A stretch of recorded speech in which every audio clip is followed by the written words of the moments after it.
Good gaming morning to you, whether you're tossing dice, flipping pages, stroking that brush, or mashing them buttons. We got your six on all things gaming. My name is Loki. This is Eddie. And we are Basement Quest. That's right, my friends. Bringing you everything that's great in the gaming world, whether it's tabletop, whether it's video games, or whether it's just anything that makes your little Fraggle explode with excitement. Little Fraggle, huh? Little Fraggle. Yeah.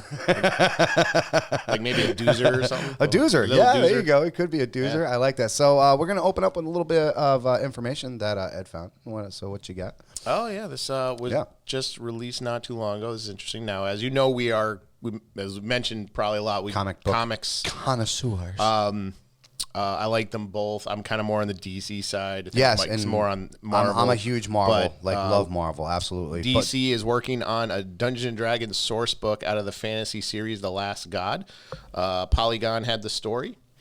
40-page source book to include everything you need for a home campaign. So I'm assuming it's just going to use the straight Dungeons & Dragons 5th edition rules. It's just going to be a supplement. Right. And it'll expand on the setting of Cain Enon, seen in the publisher's recently launched Black Label series, The Last God.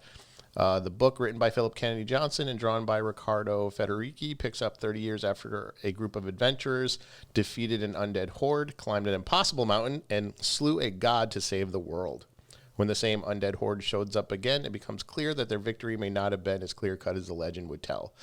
So it sounds really good. So they might have actually made a deal with the devil.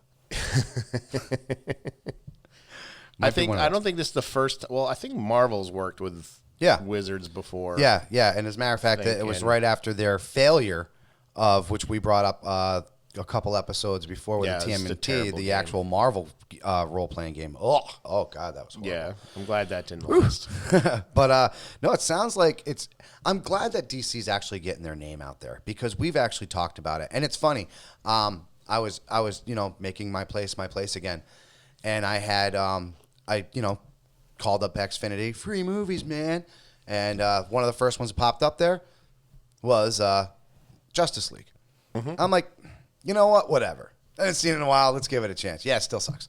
I don't hate it. I don't either. But my God, if you're getting paid that much money, can you please get rid of the mustache? Can you do a better job? It just looks so bad. And then if you got 4K, there's videos of amateurs removing that mustache. 4K, dude, it makes it look even worse. It looks like Henry Cavill has a goddamn tumor on his fucking upper that movie, lip. It's The bad. Ring, and when they take pictures of everybody, their faces are all like swirled out. That's what Henry Cavill looks like for half of Justice League. I'm not. I stand for justice. And nothing's worse than when he's got Batman and asks him if he bleeds, and his teeth look fake and everything. Yes. No, they did an absolute fucking terrible job. Terrible job. But like I said, I want DC to succeed. I love the characters in DC. One of my favorites is Deathstroke. I think he's absolutely fantastic for somebody who's just, like a Batman. I mean, I don't think they've given up though, because we just saw Ezra Miller pop up in Crisis of Infinite Earths. And that would be cool. And that would be really cool. He's at least still has a job, right? Gal Gadot has a job. But I will say, DC cartoons. If you've seen them on Netflix, they are out of this world. Love them. They're outstanding. They have that universe is on point. I haven't seen any of the new Titans yet. No. Obviously, a lot of people are giving that some big hype, but you have to be a member of the CW network, right? Well, the DC has their own. That's what it now, is. Yeah. You have to be a member of the DC network, and with Disney pretty much having Disney and Marvel, why would you? You know what I'm saying? Like it's like, and Disney is just taking over everything. They got Star Wars, they got Marvel, they got Disney, they got Pixar. And for the low price of whatever they're offering it now, I got all three of them. I have Hulu, ESPN, and Disney, and I got it all for $12. Well, Hulu is now included with my cell phone service, so I was paying for it. Now I'm like, oh, cool, because we just got Disney Plus, and we're like, we're paying for all these streaming services, and then get rid of this. Sprint stepped up and said, we'll give you Hulu. I'm like, oh, okay, sweet. So we'll go there. That's the way to go. But I mean, as far as the DC animated movies go, incredible. The one I haven't seen that I really want to see in kind of rolling up after our last episode there. Batman meets the Teenage Mutant Ninja Turtles. Oh, I saw that. Yeah. I've seen clips through it. I've seen clips of them fighting, and it's just classic Batman and classic Ninja Turtles. It's great. I want to see that one. It should be. That'll be great. I want to check. Plus, I haven't seen the new Deaths of Superman either. Those are good. I saw the Superman Doomsday back in the 2000. That's gonna be my new tattoo, by the way, because Chris was telling me the other day, what are you getting for your new tattoo? And so for this shoulder, I'm gonna get the iconic symbol of Superman's cape from the Death, but I'm gonna put it right next to a gravestone, and on that gravestone, I'm gonna get 2019. Nice. That's the year that, in my eyes, my Superman image died. Are you gonna wrap it in like a black plastic? It'll be on my shoulder, so maybe maybe I'll just get my whole sleeve. Yeah, there you go. And you're gonna print too many, so none of them are worth money now. See, and that's the worst part. Is my dad has every single one, and I feel so bad for him for that. Yeah, all right. So, anyways, we are going to break down some video games for you guys. If you haven't been on Twitch. You have an active Twitch page right now. I'm working on... Semi-active. Yeah, semi-active. We got to do a lot more. Yeah, I'm working on getting my camera going, too, especially now that everything is done and I can focus and I can get this. So I'm going to start getting this. But follow him. Yeah, we had some fun not too long ago during a snow day. Yes, because we didn't get to go out for karaoke. Do some karaoke. So we decided, let's mash some buttons. And we broke out the State of Decay 2, and we had ourselves... Which is a cross-platform game, so if you're a PC gamer, you can play with Xbox, so it worked out. And that was fun. That was mad fun. It was hilarious. We brought some of our friends over, and we just had a grand old time. But speaking of this game, this is the subject of today's topic, sandbox games. Obviously, State of Decay 2... huge sandbox game. And for those of you who don't know what sandbox games are, I'm sorry. If you've never played one, I mean, classic names like Grand Theft Auto, Red Dead Redemption. You could even say Skyrim. Skyrim's got, exactly. I'm a big fan of the Dying Neverwinter's there, the Dying Light. Yep, that one was a big one. I mean, there's Far Cry. Yep. They even what's the new one there? Oh man, I can't even think of it. With the good boy, you know what I'm saying? The blonde Fallout. Oh yes, Fallout. Yes. Yep. Fallout 5. They tried to make it open world. Well, actually, all the other ones are open world. Open world. Right. Yes. Fallout 76. We won't talk about. Yes, it's because trash. it was open world with everybody else, and God, they've messed that one up. Yeah. But leading back, I actually never knew this, but the first ever open world. AKA what we an open world is a sandbox world. In other words, you can go anywhere, like Zelda. Yeah, it's not really a linear game per se, and you can walk. If you can walk there, you can get there. Right, and if you might get your ass kicked because there's tougher monsters there. Exactly, and there might be obstacles to go to certain areas, but largely you can walk around the whole world. Some places like what is Assassin's Creed? You might need to have the special double jump to get to this next area. You know what I'm saying? Metroid was good for that. Metroid was a pretty much a nice open platform world. If you didn't have the ball, you couldn't get an open side scroller. Right. It was still a side scroller, absolutely. Yeah. But there was certain ways if you didn't want to go there, if you knew certain tricks, you can do certain things. But 1975, Telios Interceptor by Temonio Nicascioto. He was the first one to ever create this. Now, I've never seen this game. I did, however, play in 1990. You might have remembered this one. Robin Hood's Adventure. The Adventures of Robin Hood. Where you were actually, it was almost set up like it was a top world, but it was also open world, sandbox. They had the Terminator, which was also a big computer game. Mm-hmm. And there was one other one. The only one I remember was the Robin Hood one because... Rob at the time had it, and he was like, "Yo, this thing is credible." I don't think I actually played that. The Hunter from IGN. A lot of people argue that obviously GTA is the forebearer of your sandbox. The first one, GTA Grand Theft Auto, was the top view down.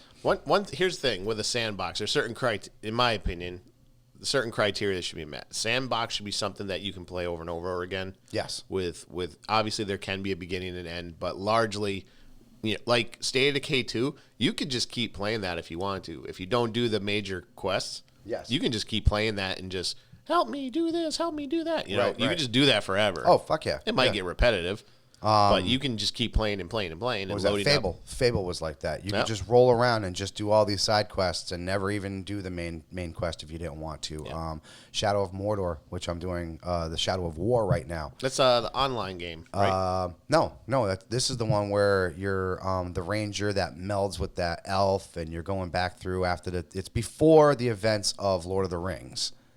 Okay, so yeah, all right. It's Lord of the Rings online. I'm confused. Right? Lord No, of the yes, Rings but online. that one's that's another one that's open. That's almost set up like Neverwinter Nights, though, right? Isn't that kind of like you choose your character and it's like a World of class, Warcraft thing. right? Exactly. Like I'm not throwing a lot of those out because I think those are an entirely different category. In my World of opinion. Warcraft, yeah, they are open world. They are, but they're also MMO. They're multiplayer online platform games. But so we're kind of focusing on games where you can just sit down by after yourself, a hard day of work by yourself, and explore. Classic, like I said, classic. One of the biggest hits right now from last year, Red Dead Redemption. You Still haven't played it. I want to play it. You can lose yourself in like hours just riding around on this freaking horse. And he did. I didn't hear from him for like 3 days. Oh, absolutely. No. And most people. And when I did find him, he was stank. No, it was. I actually, when you did find me, I posted that thing when it was like when your girlfriend wants to hang out with you, and it was the Tom Cruise wearing a cowboy hat going. It's like. Yeah, it's like, no, that game was, oh, man. Like I said, I want to jump into that game. It's on Steam. Throw it out there. I do mostly PC games. I do have an Xbox, mostly PCs, mostly Xbox. Red Dead is available on Steam, but it's still like $100 if you want the complete game. It's crazy. It's so worth it, though, man. We'll probably get into some of the ridiculous pricing, but it is. It's so worth it. One of my first experiences from a true obviously I played Grand Theft on the computer, and I didn't get into it too much because it was on the computer. So the first games were like. It was top, yeah. It was from the top, and it was weird, but it was still Grand Theft Auto 3. I think is where they really broke their stride on that. Yes, That was just about to say that was my first because I think it was for PlayStation. Was it the first PlayStation? I think it might have been out for first PlayStation. It was, yeah. I know it was a PC game. Yeah, wow, holy crap. Yeah, and so it was the first PlayStation. Steal the car, drive the car, kill the cops, get 5 stars, and try to freaking escape as fast as you could. Yeah, there was missions to do, and there was all kinds of crazy shit you could do. But the thing was, it was just, in an open world like that, you just get lost so fast. Just like, like with Red Dead. 1 minute you're shooting one guy, and all of a sudden this whole posse's chasing after you, and you end up in a swamp, and this gator's trying to eat you. Right. Like that, in my opinion, is the best of an open world. I just want to say, like, bravo to the entire concept of side quests. I love side quests. I don't know what it is. So, like, yes, Dying Light is one of my favorite ones, or even Dead Island series. But Dying Light, I think, is Dead perfect. Island is that's a cult classic, man. Not a lot of people really appreciated that game when it came out on Xbox. I think because Dying Light kind of overshadowed it.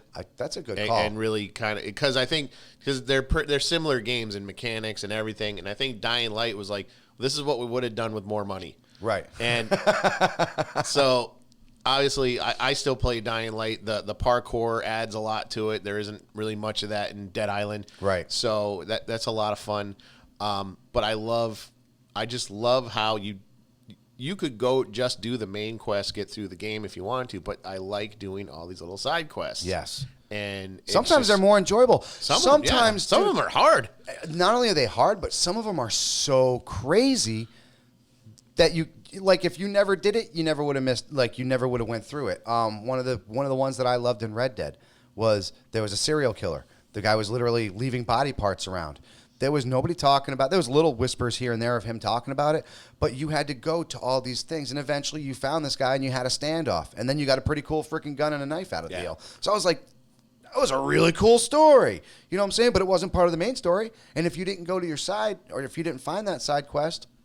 Yeah, see, that's what I think the game's done really good is when the side quests, they're not necessary, but they either will make something different or possibly easier, harder, whatever, in the main quest. So if you had done the side quest, you would have gotten this, and that would have been much easier. Now you're struggling with what you have. Right. So that is a well thought out side quest. I like deviating from the beaten path. I like getting the extra gear.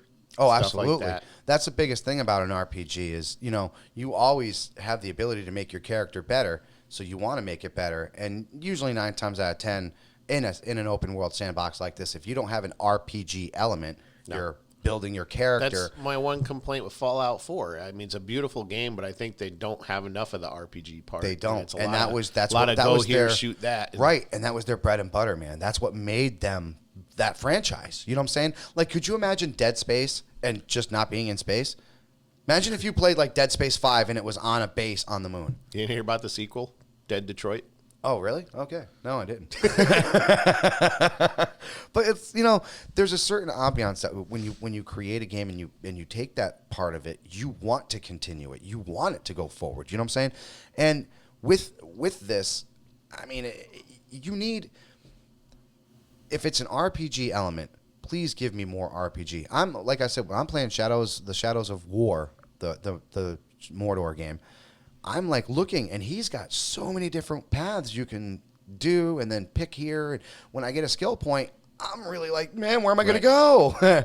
I love that. That's what I love, when you really have to think about it, when you're really putting 2 and 2 together, and you're like, See, I like the game because there's really 2 kinds of players. There's my opinion, questers, the ones that go step by step. Yes. To get to the end game, and then there's the grinders, the ones that will just do the same task over and over again. Oh yes, and just to like kind of pump up their stats, and then the blow points through the game or whatever. You see that a lot in World of Warcraft and stuff like that. There's a lot of grinders. Final Fantasy. I like how Final Fantasy 11, 15. a lot of these games are structured in such a way that you can grind, but you can also get the same results if you do the quest and follow the linear path. Right. So you have that option, and neither one of them is worse than the other. Right. Because there are people. So using World of Warcraft as an example again, there are people that just like to do raids and stuff. Just to grind out raids. But then there's people like me. I didn't do a lot when I did play. I didn't do a lot of raids. I just kind of did the quests and level up that way and get the gear stuff. Every now and then a raid is fun, but doing them over and over and over again. Right, exactly. That was like... That's not how I want to play. Which way? I got kicked out of guilds because I didn't like to raid a lot. That's what happened with me with Destiny. The first Destiny. I never really played Destiny 2 too much, but Destiny 1, it was all about the raids. It was always this, that, and the other thing. It was like, that was it. And eventually just, after like the 17th fucking raid of the day, you're like, dude, I've been getting only purples. I am done, all right? I'm done. And it's frustrating. It's frustrating. You know what I'm saying? Yeah. So the one thing I do like about a sandbox game is it shouldn't be frustrating. No. You should get lost in the game. It should be challenging. Right. You should, I said. Shouldn't be easy. You should be running from one point, and all of a sudden you start getting chased, and then you get to another point, and something else is over there. Like, the world should constantly be moving no matter where you are. So when you go to that place, something is always going on. Well, I think one of the games that really did... it does kind of follow a linear path, but it's still a little more open than most games, and I think it did a really good job with the RPG elements, in my opinion, was the first Tomb Raider. No, that was good. Because with Tomb Raider, you'd spend a good portion, you're sitting there figuring out that, figuring out this, figuring out that. Then all of a sudden, this huge challenge would come up, and you have to wake up and like, oh, yeah. And I like games that do that kind of put you into a comfort zone and then rip you right out of it. Right. Resident Evil, another good one that does that. There'll be times where it's like you're just walking. Dogs! So I like that. So, games that really know how to take you on that whole emotional up and down. Well, first of all, I think we've said it many a times, especially when it comes to D&D and everything else. Characters are everything. You give me a vanilla character, I don't give a rat's ass if a shark comes out of the freaking ground and eats him. I'm going to be like, oh, whatever. I didn't care. Yeah. I didn't care about that character anyways. You know what I'm saying? You give me a background, you give me a story, you make me love that character, and you put me in a world that he interacts with that or she interacts with that. I'm all for it. I am into it. You got to give. So in all the sense, you're becoming this character, and you want to give me a goal that I can share with this character that I'm going to actually be emotionally invested in. Right. There's been tons of games where I think the game was good, the gameplay was good, but the plot and the characters were just like god awful. Yeah. Far Cry Primal was like that. The game was great. Like the game, the mechanics, the controlling animals and doing all this that was great. The story was just fucking lame, dude. It just made you want to not follow the main story. So just like you said, you run around, you do all the side quests. Even like Dying Light. There's that game again. Mm-hmm. Dying Light. I will even say the main game, the main campaign of that game is the story is not that great. Right. And the villain is kind of cookie cutter. Right. But this is why I keep going back to this game, because they are still investing in this game to this day. Mm-hmm. There's still new content coming out, even though Dying Light 2 is in the pipeline. They're still making content for that first game. No, absolutely. Although Dying Light 2, I heard, has been put on a hiatus. I'm a little disappointed, but yeah, I think it's one thing. I kind of like when games do that, though. Number one, I'm glad it shows that they'll say we're putting on hold. It's not ready. It's not ready. It's not worthy. It's not worthy is my big thing. Yes, you could turn around and Battlefront 2 did it. Star Wars Battlefront 2. They had a great game. Up EA and Rocksteady are notorious for pumping out games too early. The game is beautiful. You play that game on a 4K TV. You see Darth Vader when you get to use him, and you're going ape shit on all these rebels, and you're doing that. It's iconic. It's so fun. It's awesome. But then you realize you paid $80 for half a fucking game. Yeah. And then they give it to you. And you pay another 2 years later. Another 80 for 2 maps or whatever. Right, exactly. And then 2 years later, it's like, oh, come on, people. Going back to Red Dead, I know you think it's worth it and everything. I don't. I'm looking at it, I'm like, I think that's no. I don't. Yes, because you understand, Red Dead is a victim of that same kind of pricing. It is, dude. Yes, I'm like, holy cow. Is Red Dead worth $100? No. Is it a great game? You can get it for like $60. Is it a great game? Yes, but for everything, you should still only pay max $60. I think for a poor game, something like I don't know what's give me something lame-o. I haven't played it in a while. Oh, what's that? Two Brothers. No, not Two Brothers. Two Worlds. Two Worlds. That shit was on Xbox 360. Xbox One. One of the first ones. Terrible. It was supposed to be the first ever 2-player simultaneous. You can go through. It was supposed to be like Fable, but more realistic. And bring back the split screen, people, please, dude. Gears did that. Gears 5, you can sit down and play split screen co-op right next to your buddy. Me and Alex did it the other day. It was so nostalgic, so cool. We played Final Fight together with Cody, Guy, and Hager. They had like an ultimate one, so we played that together. It was really cool, just playing on the same Xbox, same TV, sitting side by side. That was a really good feeling. And yes, you're right. They need to kind of bring that back. And it doesn't even have to be a major release. Just put out a good $10 game. With a split screen. I'd like a good, what is it? I think it was Crackdown. Crackdown did it. It's 4-player sandbox world. The only problem is you guys were superheroes. So at a certain point, you got so powerful that there was really no challenge. You know what I'm saying? That's what I liked about State of Decay 2 and Nightmare Mode. Now, if we were a little bit better prepared, I think we would have lasted longer.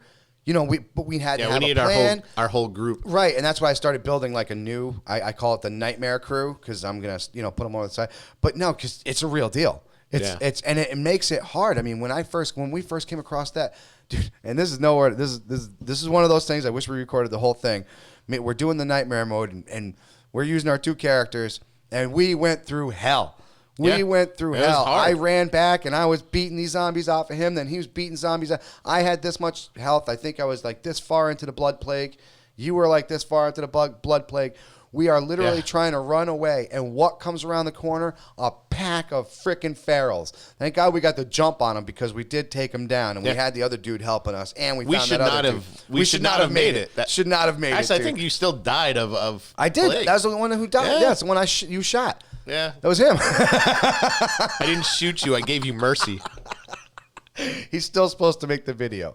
I want that video posted on Facebook. Yeah, I gotta put that. That was funny. That was the best moment ever. Little funeral and everything. Oh, it was great. That's why Twitch is so much fun. No, exactly. And this is why I need to get back on there, and we need to link them together, and then you guys can get more video game content us, I should say, because you guys would be all over this. I'm all over it. Fuck, it's fucking fantastic. I think what they need is like, I'm still waiting for that definitive, like, even Dungeons and Dragons, if it's got to be product where like everybody can kind of, I'm talking like top down, and everybody can kind of get in there. And almost like the old school Labyrinth.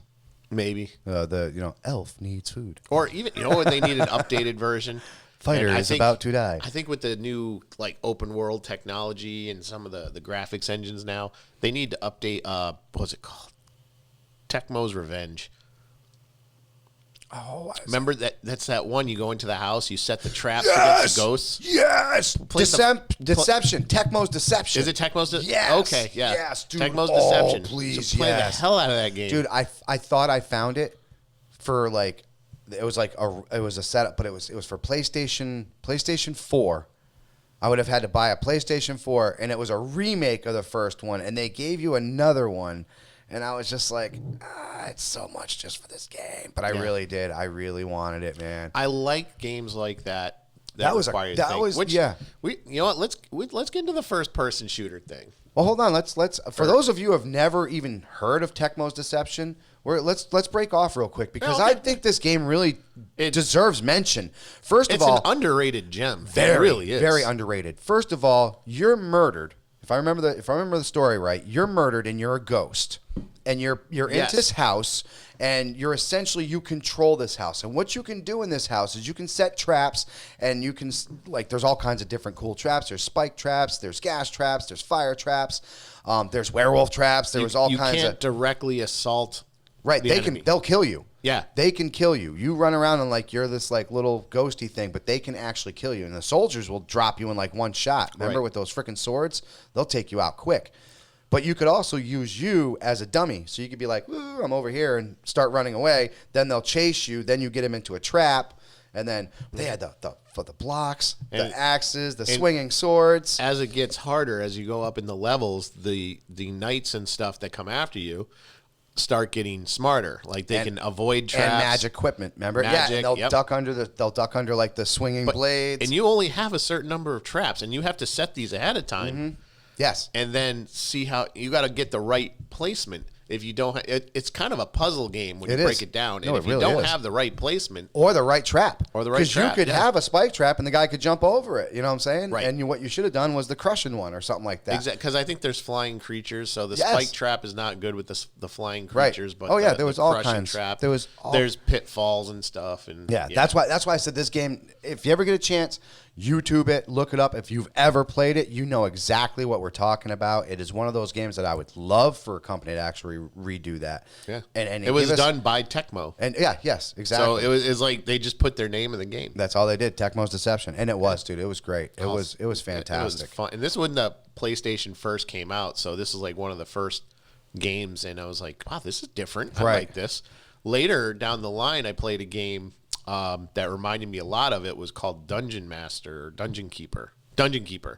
And what you played was this monster whose job it is to defend the dungeon, and you set traps and stuff like that. And then the heroes come in. The heroes have these big shitty grins, they're all like, look at me, and it's like, yeah, fuck you.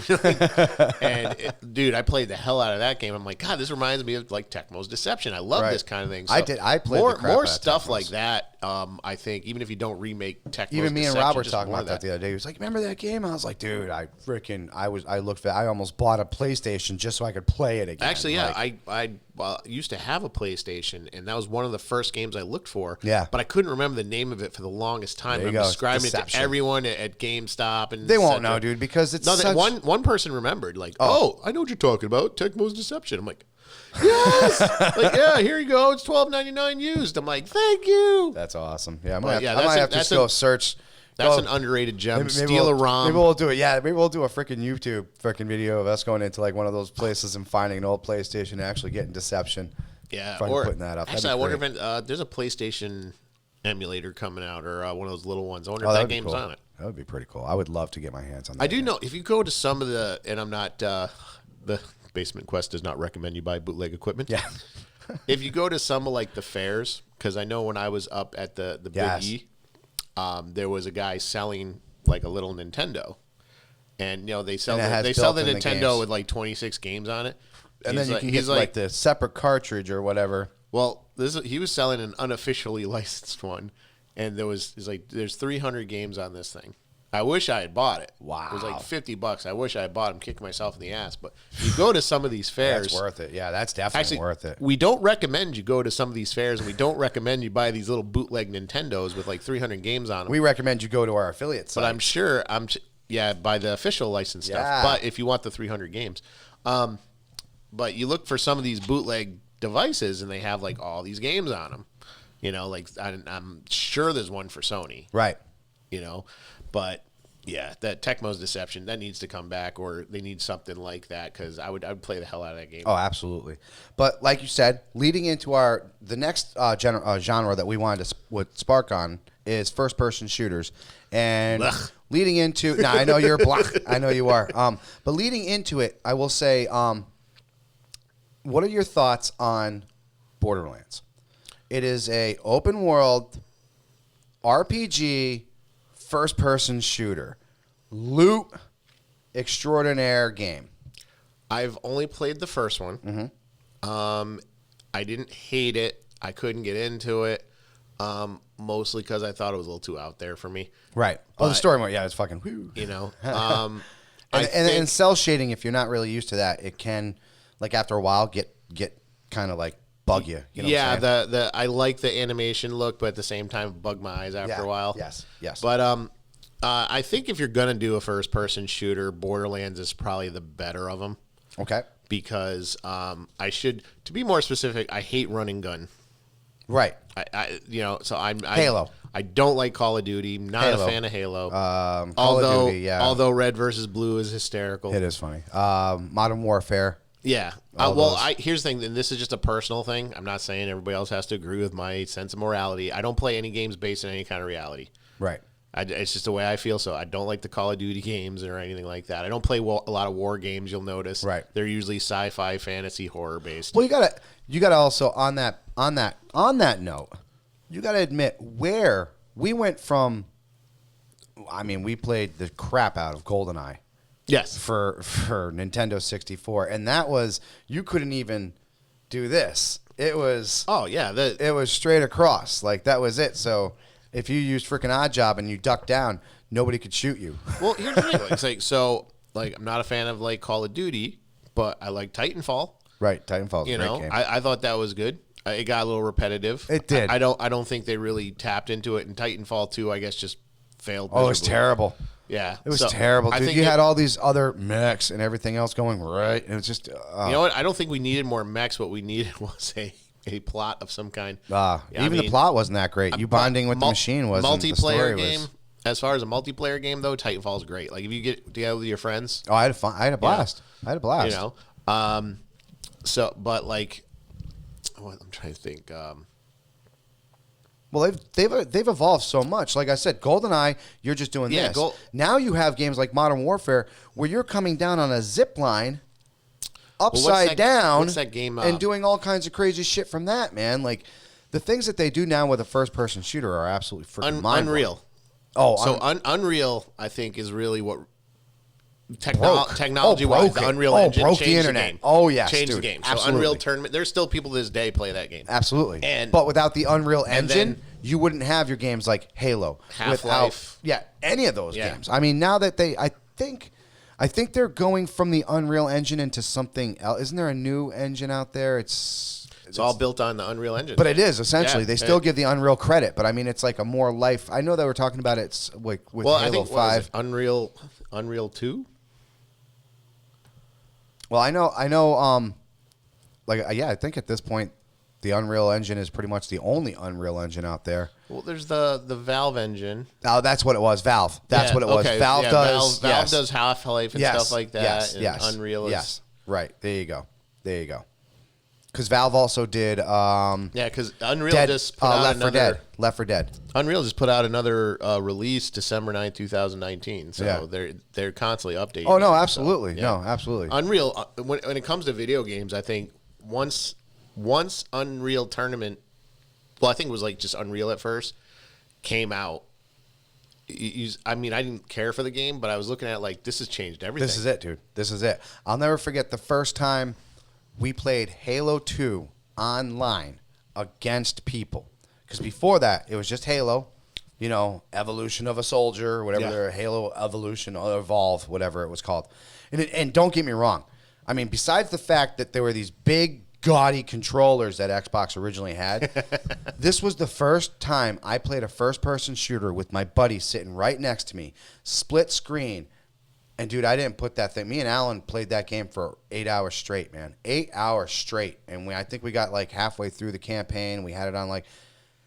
I fell in love. I fell in love with that genre, with that first-person shooter from that point. Now, keep in mind, I played GoldenEye. I remember going to... we had GoldenEye parties. Right. And you remember this? We went to, what was that? One of those game things. It was at the Marriott at the time. It was the Game Cons. Remember, people had all the games out there, and I found Dark Forces. I was looking for Dark Forces forever. Yeah. And it was, I can only play it on the computer, but it was Star Wars, and they had all these iconic stormtroopers and all these levels. Yeah. Remember that? Yeah, and I freaking picked up this game. Love that game. But it really wasn't until Halo that I really, really fell in love with the first-person shooter, like super fell in love with it. And I think it was because I said I had my buddy there, it was like almost like the Diablo. Mm-hmm. It's like the Diablo feel, it's just like there was epic moments. There was points where I'm like, I'm getting overrun, and all of a sudden a grenade comes out of nowhere, boom, and fucking these 3 elites are dead, and I'm like, oh, that was awesome, you see that, dude, fuck yeah. It's like, and then Halo 2 comes around, and you're able to play online. And that, to me, I knew it was over. Oh yeah, I knew it was over. I've seen the Unreal. I've seen what Unreal was at that point, and I knew what Unreal could do because I've seen all these computer players playing it. But when I was finally able, because I didn't play it, like we've said before, you're more the computer guy, and I'm definitely the console guy. When it came down and I was able to finally see the joy that these guys were playing over there, and granted, we still talk about it to this day. Mm-hmm. Battlefront 2 people on computer will smoke people on the console just because the mouse accuracy is just... If they're using the mouse, yeah. It's funny. I actually stopped using a mouse on computer games. Yeah, Alex he's all about that. I have a 360 controller on my PC. Like when we play State of Decay, I'm on a 360. See, I just love the controller. I'm still about that controller. After, I think, actually it was Resident Evil that kind of turned me over because I tried playing Resident Evil with a keyboard and mouse and had a hard time with it. I bet. But it was when I started playing it, it was on the PlayStation. It was on that, yeah. First I used to use a PlayStation style controller because Logitech made one. Yes. And Logitech is definitely PlayStation. They are PlayStation friendly. Yeah. Yes, they are. And I got away from that because I started using the Xbox controller on, I'd play on other people's Xbox. I was like, this is just a little more comfortable. So then I switched to that, and I've been using that ever since. The only time I still use mouse and keyboard, honestly, is for the top-down RPG stuff where it's all turn-based anyway. And shit like that. Yeah, and, it's all turn-based anyway. XCOM is fucking so much fun, too. Well, let me ask you this. Another game that we've brought up before, especially during our 40K conversations, they turned into a first-person shooter, and I was a total fanboy for Space Marine. Yes. What did they do good that you liked about that? Oh, my God. Man, that's a gotcha question. I don't know. Because you enjoyed it. I loved you enjoyed it. I know we've talked about it. That was one of the first-person shooters that you enjoyed. But to be honest with you, it's a very basic, very vanilla first-person shooter. Is. Like the only thing you really get are modifications for your guns. I'm gonna. This is a cop-out answer. I know. I'm just gonna say style. Just the style of the game, the visuals. Like the visuals are beautiful. If I was jumping into the Warhammer universe and fighting, that's what it would look like. It's basic. And if you guys have ever played the Space Marine, it's literally point. You got to take over points. And you're in these, exactly. You're in these beautiful cathedrals. I'm not trying to take anything away, but it's a run, gun, and chainsword. It is. It's exactly what it is. Honestly, and the multiplayer games are just fun. I like the castle defense stuff, and a lot of the multiplayer stuff is kind of castle defense. Yeah, I like the 4-player hold'ems.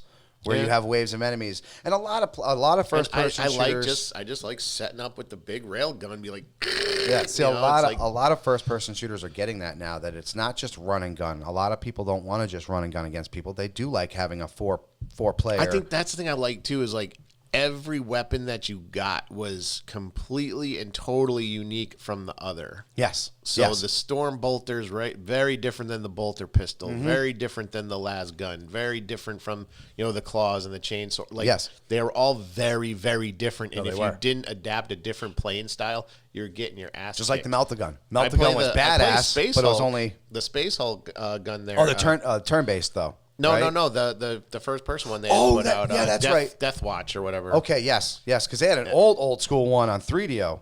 Yeah, that Brandon had that one was fucking. We still like that one too. Yeah, absolutely. But like, I'll try playing with the claws, where and if you have no guns, no, you have nothing with the claws, and it's an entirely different play style, and I'm always getting wrecked. Oh, absolutely. And I'm just like, God, it's so much easier when you're rolling the dice, but. Well, because you're getting them in there, and you can pull them out last. Right. You know what I'm saying? There's different. Here's the thing. I can trace my disdain for the first person thing back. Let's go back to when Unreal and them came out. Mm-hmm. So those games obviously they hooked you. They hooked everybody. Right. Before that, I was like playing the little adventure games, a point and click thing, or where we were playing Zelda and things like that. So all of a sudden these games come out. Every game is a first-person shooter suddenly. Yes, no, you're right. So then my favorite game company, Sierra, decides, well, we're losing that audience. We need to do that. So they put out a King's Quest that's a first-person. I remember that.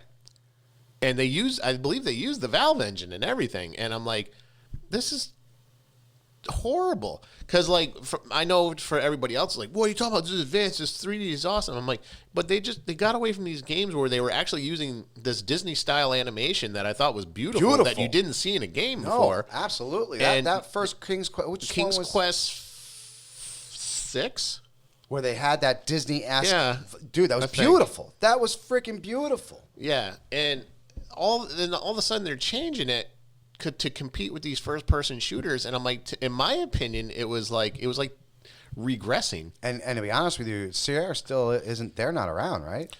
Technically, yes. They're owned by Activision. Activision bought them a long time ago. They did bring the brand back because they made a new King's Quest game. Oh, that's cool. Which is it's done totally kind of differently from the other ones. It's not like first person or anything, but it's a little. The Telltale games? Yes. Some people from Telltale worked on it, and it's a lot more like that than... Okay. And I only played the first episode. I don't know why I haven't gotten the other ones. It's not a bad game. It's a good game. They also put out some geometry action shooter or something like that. It's weird. But they're not going to... They're kind of doing what Disney's doing with LucasArts. They're not making games. They're contracting games, out. Okay. And they will sell them under that brand. Right. So I know that there's a couple people from the old gang that, like, the two guys from Andromeda want to do another Space Quest game. Space Quest, Police Quest, all those. They did try bringing Leisure Suit Larry back a couple times with some really god awful games, but that didn't even have the Sierra name on it. I think that was just Atari at the time, or Activision put it out. But the brand still exists. They actually sold the old domain to the Sierra Mountain Company, right, for like a couple $1 million or something like that, a couple $1 billion.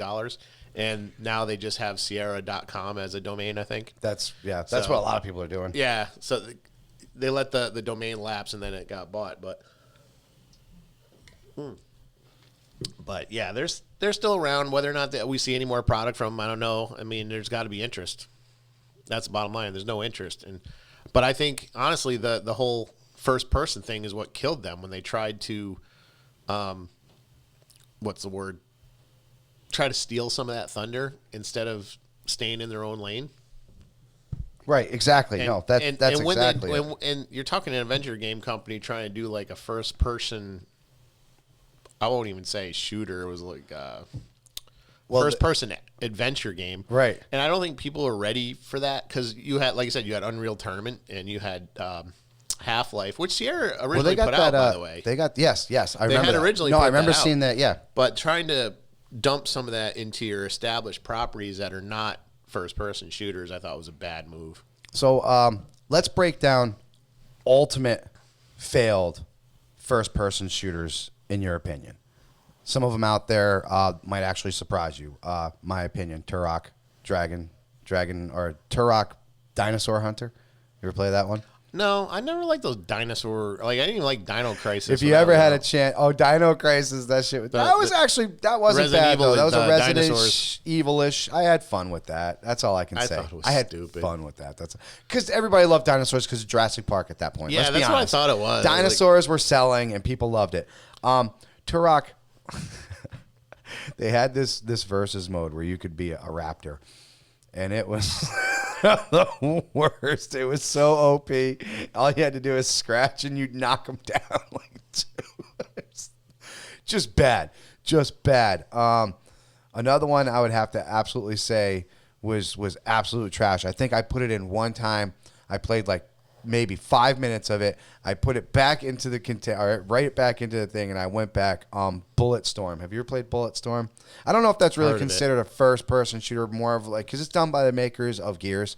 That's when they kind of went off. They made a pigs can fly thing. I mean, just trash. All he does was swear the whole time. You know, it was one of those type of games, and it was just like, yeah, that's trash. Lately, I've noticed this trend of what's being called walking simulators. And I just played one recently called The Blair Witch. Wait, somebody just called what was it? The Star Wars one, the Star Wars role playing game, Knights of the Old Republic. He goes, dude, just downloaded Knights of the Old Republic because it's free on Game Pass. For free, right? And it's on Game Pass. He goes, just downloaded it, didn't know it was Lord of the Rings online. Because you run around in that game for an awful fucking long time. You know what I'm saying? Yeah. I you know what's funny? I like Knights of the Old Republic. I play it for a little while, walk away from it, play it, walk away from it. The story is great, man. You know, what a great story. I think that should be where they take the movies. Personally, you know, they had a chance. They had a chance, man. Yeah, I mean, you know, they could still do it. I don't know, but so I played the Blair Witch. Because I love horror. I like the Blair Witch, and I played that game. That game is nothing more than a walking simulator about a guy, a war vet with PTSD. That's all it's really about. And the Blair Witch part of it is kind of just in the background. Right. You walk for a little while. You have a dog with you. You have to pet the dog, be nice to the dog, because how you treat the dog changes the outcome of the ending. And because the dog probably saves your ass because you have PTSD. It's got great atmosphere. But it's a boring game. Right. Like, it doesn't really go anywhere. So it's like, it's a walking simulator, as I call it. I have played a walking simulator that was really good, though. The Death of Ethan Carter, which... Oh, my God. I have heard so much about that. I've even actually seen the ending of that on top 5 saddest endings of a video game ever. And the Death of Ethan Carter is... all atmosphere, really, and it's really challenging in the sense that it doesn't tell you anything. Like, so the game starts, you get a little voiceover that you're on a case and you knew it was going to be your last case, blah, blah, blah. Doesn't tell you where to go, doesn't give you any indications, nothing. You're just standing around, okay, and you just walk around until you find stuff. Put it together, find it, you know, you see ghostly images, you investigate those, figure it out, put them together. It's a generally good game, but it is a walking simulator. There's no action. There's no nothing. It's just you putting these puzzles together. That was like Noir, right? Yeah. Shadows very Noir. Very noir. Yeah. And, you know, it's all first person.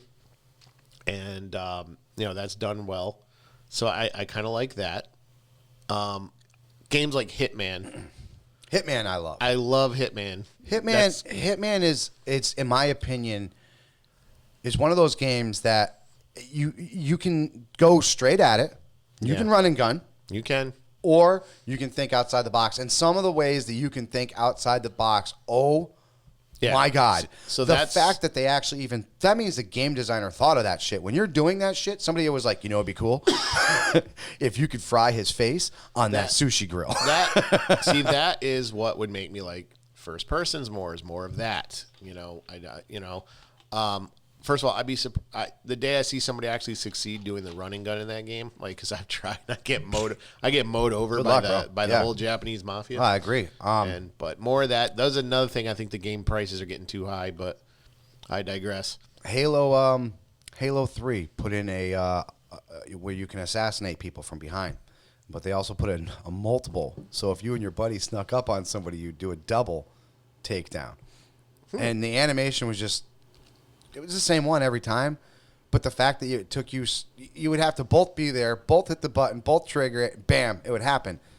But that little thing made that game so much better. Oh yeah, you know what I'm saying? That little engine, that little thought, that little design that somebody said, it'd be cool. You know, it's funny it happens so fast, but in State of Decay 2, there's things that trigger if somebody's holding a zombie from behind and you walk up and hit it. There's little things that happen just so quick, but. Yeah, more of that. A trigger, another one. I bring it up again because, I'm playing a lot of it right now. Shadows of War, the Shadow of Mordor game. Sometimes you'll actually, because one of the things you have to do is dominate orcs and make your own orc army. That's the big thing about these games. And they'll betray you sometimes, but some of these monsters will actually ambush you, and depending on what you do, so like if you played the first one, have you ever played the Shadows of Mordor? I haven't played any of them. So you're like a ranger, and there's different things, like there's these beehives, and you can shoot an arrow and knock the bee, well, they're fly hives, and you can drive people crazy. Well, you get scared. Well, some of them, if you shoot it to drive people crazy, that's when an ambush triggers, because this guy is triggered by flies being hit, or Korrigors coming in and fucking triggering it, or a Grog coming in and triggering it. And then all of a sudden, boom, you're getting jumped by this guy. You know what I'm saying? It's cool, because every single time you're just like, blah, blah, blah. Oh my God, what the fuck? And this guy's like level 20, he wants to kill you. And you're like level 15, you're like, oh fuck. So I love shit like that. I love shit like that makes you think on the fly. Shit like that makes you kind of want to, do it. And even if you do die, you're like, man, that was my own damn fault. Yeah. You know what I'm saying? Like, fuck, I shouldn't have been here. I shouldn't have fucking went that far. Oh yeah, I miss the whole making the bad decision and having a funny death. Yes, I miss a lot of that. What I like to call a memorial, like a momentous death. It's just so incredible. You're just like, wow. You never forget it. It's something you never forget. I miss how they used to do it. Like, I know Sierra was notorious for this. Like, some people complain about too easy to die. I used to think it was funny, and they would show you dying in such a way that make you feel it's like, so stupid for doing what you did. And they'd sometimes even say it. Yeah. They'd be like, you stupidly jumped over here, blah, blah, blah, blah. And you're like, yeah, I know. Thank you. Yeah, that was dumb. That was dumb. That was my fault. So I think I've already broke down, like, one of my favorites is going to be Halo. It's always going to be Halo. I have Halo ODST was the worst Halo game ever made, and all it was Halo, and you were a normal human. So you would get shot and die. You're not the first person I heard say that. It was horrible. But that being said, I love the franchise. I love what it does. It's always given us something new. Is it ever groundbreaking? No.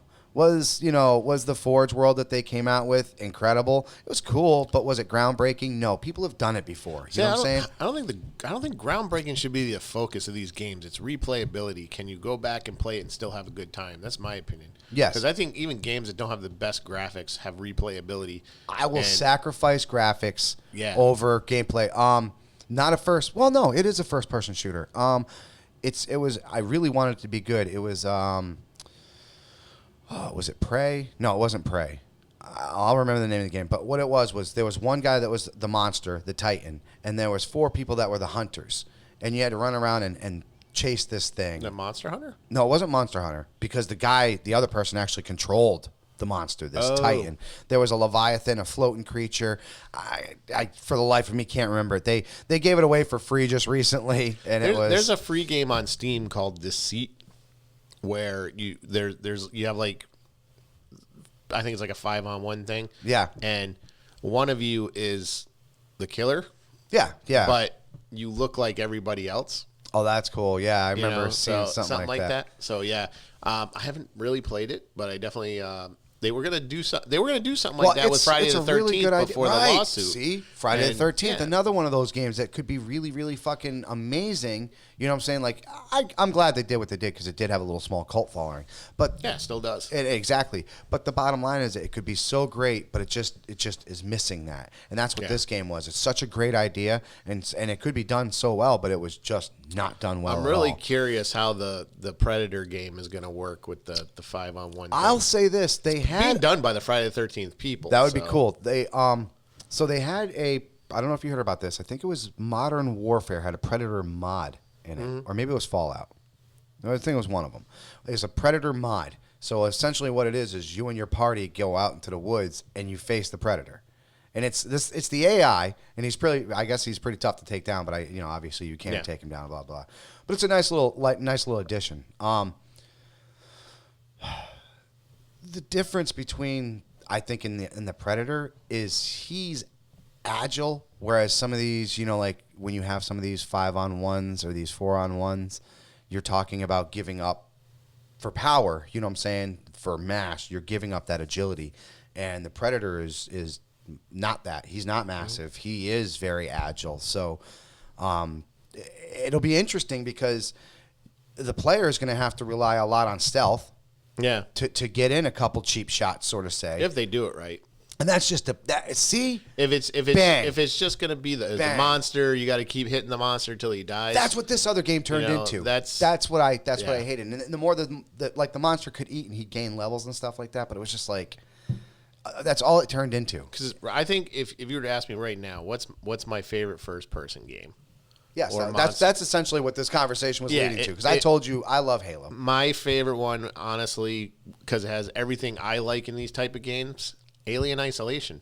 Very good call. I loved. I think the game was done well. I scared the shit out of you. The extra content was great. Scared the crap. Yeah, it was like living in a movie of really aliens. And they really the ambiance of that. They really captured it. I mean, obviously, it's based mostly on the original 1970 film, and I think they just took that look.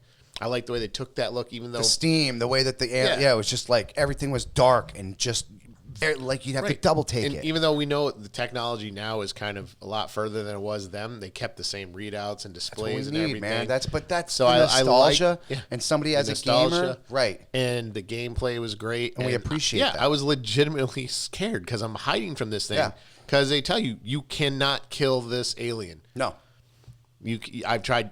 It's like I tried shooting it with the gun. I just made it mad. It just pisses it off. And it's like, wow, this is more than run and gun. I gotta actually you have to think, and I gotta be patient. And that's the type of thing I like to see. Resident Evil, was it 3 or 4, where the nemesis was chasing you, and you had to do certain things to get away from it? I think it was 4, right?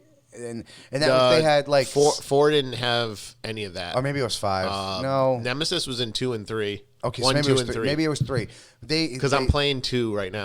So it's gotta be 3 because he's literally chasing after you through the through the police station and stuff like that. The music's getting all tense, and certain things that you do, like you take a wrong turn, you're fucked. You know what I'm saying?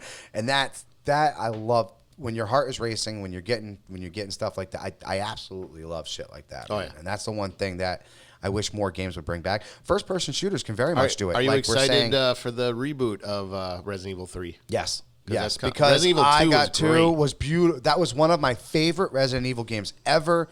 From the first time I put that in my PlayStation, I think it was PlayStation 2. Yeah, the first time I put that in my PlayStation 2, and the cinematics from that truck going in there and hitting the explosions and then the fires being everywhere, and then that's where you started. Yeah. Then boom, you're right there. I was like, dude. And then one of my favorite was the freaking obviously the crocodile.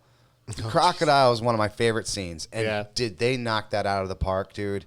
Oh, it was great. It was beautiful. It was beautiful on a 4K TV, dude. I played Resident Evil. Wow. I played Resident Evil 1 HD, and I thought it was good. I didn't think it was like spectacular. No, it was. But that was the first. That was the first. Were still there. That was the first like remake My God, of one of those Barry. games. Oh, jeez. Actually, there's a YouTuber that actually is trying to find those original actors. Oh, that'd be He found a couple of them, and the one that played what's her name? Who's that young girl? Oh, not Claire. Oh, his daughter. No, Barry's daughter, right? No, she was on Barry's team. Oh, that's right. The little girl. Actually, she's in it's part 2, right? She's in Resident Evil 0 as the main character. Rebecca Chambers. Rebecca's. Anyway, he found the actress that played Rebecca, and Rebecca was like, "Oh wow, I didn't even know that game was so popular. Like, she didn't play video games. She was like living in Japan at the time, and she took the job on a lark." Wow. And she's like, didn't even realize how huge it had become because she didn't pay attention to video games. Yeah. She wasn't even 100% sure what it was for, because it was such a language barrier. I'm like, oh, wow. That's fucking awesome. So, yeah. But the Resident Evil, the 1 remake was decent. They did improve the dialogue a lot. And, but the Resident Evil 2 remake, I was like, this is almost an entirely different game, even though the plot is very similar. Oh, no, it was. It's just... The way they did it is so much better. I love the way, fast forward real quick, after all these years, they finally did better with those goddamn camera angles. Yes. The one thing about the original Resident Evil games that drive me nuts is that the camera changing at certain points. Like, no, I want... and that's the reason why they do that. That was part of the horror element that they were trying... it was fixed. It was a fixed side. Yeah, but it was like... They did it horrible. No, they did it. Like, the technology was just bad, but it's so much better now the way they did it. It's like a combination of third person and that, aesthetic, and they just did Resident Evil 2 so well. I'm actually pretty excited for Resident Evil 3. I liked Resident Evil 7. That went totally first person. Yes, it did. And I loved it. I was like, I saw videos on that. I was very impressed with it. Me and Alan went back and forth about this while we were playing State of Decay 2. I'm like, 5 I thought 5, 6... Five was complete, in my opinion. 5 was probably, like I said, we knew what it was. It was an action game going into it. You know what I'm saying? Over the shoulder, third person, Gears of War, teamwork. It wasn't. No, it was not. So that's why I didn't like it. Let me tell you this right now. It was not a Resident Evil game. It was not a horror survival game. No. Did it have the characters, Chris, and all the rest of them in it? Yes, absolutely. Did it have fucking what's his face? Wesker. No, yes. How many times is that guy gonna die? He's like cloned, man. That's why. That should be the next one. Resident Evil 8. Don't worry, they'll do their job. Resident Evil 8. Why won't you die? They'll do their job well. I guarantee you that. That's Wesker clones. Yeah. Resident Evil 8 should be like Chris and Leon, all of them just there, just going up against them, chopping up, just chopping them in pieces and putting them in boxes. Like, where are we mailing this one? Guam. Fucking Mordor. Let's go. Then Resident Evil 9 comes back. You have to reassemble Wesker. We need what's in his brain. Yes. Damn it! Oh, man. Where did we go? Guam, right? Was it Bali? God, man. All right, guys. So we're about to wrap this up. Mention in the comments some of your favorite first-person shooter moments. Anything that we missed. Any video game. Sandbox. Yeah. The sandbox that we mentioned earlier. What was your favorite sandbox moment? Did you have any good sandbox moments? Is sandbox How would you make trash? it better? Right. Did they not even hit a formula that you like right now? You know what I'm saying? Mention those comments. Tell us how we're doing. Tell us how everything's going. And do not forget, we have all kinds of great places for you to find us. We are on Apple Podcasts. And if you have an Apple, please do us a favor and leave us that 5-star review on Apple, because Apple is just the forefront for when it comes to reviews. That's where it is. It's the way it is. We don't know why it works that way. It just happens to work that way. So if you have an iPhone and you can leave us that review, we would love it so much. We appreciate it so much. If you don't have an Apple, just share the show. Right, exactly.